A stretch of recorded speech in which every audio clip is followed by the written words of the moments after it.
मैं पंडित राजशास्त्री नासिक त्र्यंबकेश्वर से मैं आपको बताऊंगा कालसर्प पूजन कैसे की जाती है और कैसे कैसे होती है। पहले तो आपको गुरुजी को फोन करना है कि गुरुजी हमको कालसर्प पूजन करवाना है, क्योंकि आप अचानक पहुंचते हैं त्र्यंबकेश्वर में और बोलेंगे पंडित जी आप पूजन करा दो, तो कुछ सामान नहीं रहेंगे और गुरुजी के ध्यान भी यहाँ वहाँ रहेगा। तो आपको सर्वप्रथम गुरुजी को पहले फोन करना है और बताना है कि पंडित जी हम इस तारीख को आ रहे हैं। उसके अनुसार मैं आपके लिए पूजन की तैयारी पहले से करवा के रखूंगा। आप पहले आएंगे त्र्यंबकेश्वर में तो आप जाएंगे पहले कुशावर्त कुंड, उसको बोलते हैं गोदावरी कुंड। वहां जाएंगे और स्नान करेंगे। स्नान करने के बाद आप मेरे पास आएंगे तो आपको मैं सफेद धोती सफेद गमछा दूंगा, उसको आप पहनेंगे। पहनने के बाद आप मेरे पास साथ चलेंगे मंदिर। तो हम पहला विधि करेंगे रुद्राभिषेक, क्योंकि जिस स्थान में जाते हैं हमने स्थान का ही पूजन नहीं किया तो हमको पूजन का कोई भी फल नहीं मिलता है। उसके उपरांत पहला पूजन होता है भगवान गणपति जी का, क्योंकि इनके बिना कोई कार्य होता ही नहीं है। इसके बाद पूजन करेंगे पुण्याह वाचन, उसको बोलते हैं कलश पूजन।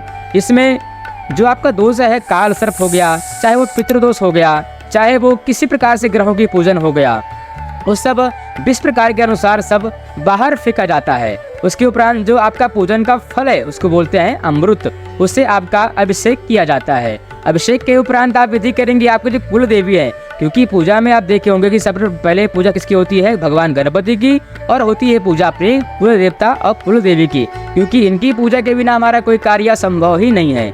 इनका पूजन करने के उपरांत हम करेंगे पूजन पितरों का, क्योंकि पितरों का पूजन नहीं हुआ तो हमको कोई पूजन का फल हमको मिलता ही नहीं है। इसलिए हम क्या करेंगे, पूजन पितरों का। उसमें हमारा श्राद्ध कर्म होगा, तर्पण विधि होगा और होगा नांदी श्राद्ध। करने के उपरांत फिर पूजा होगी वेदों का और ब्रह्मा जी की सहित पूजन करेंगे। उपरांत जितने हमारे ग्रह होते हैं, जैसे मुख्यतः आपने ग्रह सुना होगा कि 9 ग्रह होते हैं, है कितने 7 ग्रह। जैसे हमारे 7 वार होते हैं वैसे ही हमारे 7 ग्रह भी होते हैं। उसमें फिर राहु की तो ग्रह के छाया के सहित हमारी पूजा होती है नवग्रह की। उपरांत पूजन होता है भगवान महारुद्र का, उसको बोलते हैं भगवान शिव जी का मंडल, क्योंकि उनको भी जैसे कि भगवान गणपति को आशीर्वाद है कि पहले पूजन आपकी की जाएगी, वैसे भी उनको भी आशीर्वाद है सभी देवताओं से कि पूजन आपकी आखिरी में की जाएगी। उसके उपरांत जो आपका मेन पूजा है जैसे कि काल सर्प, इनके चांदी के 9 नाग रहते हैं, साथ में राहु की केतु की प्रतिमा रहती है। इनका आवाहन प्राण प्रतिष्ठा और अभिषेक होता है। इस सब करने के बाद सभी देवताओं को जिनको हमने आवाहन किया है, बुलाया है पूजा में, सभी का हम लोग हवन करेंगे। हवन करने के बाद चलेंगे कुशावर्त कुंड, वहाँ जाके आप स्नान करेंगे। स्नान के बाद जो आप पहनते हैं कपड़े धोती और गमछा, वही उसको प्रवाहित कर देंगे। प्रवाहित करने के बाद आप मंदिर चलेंगे,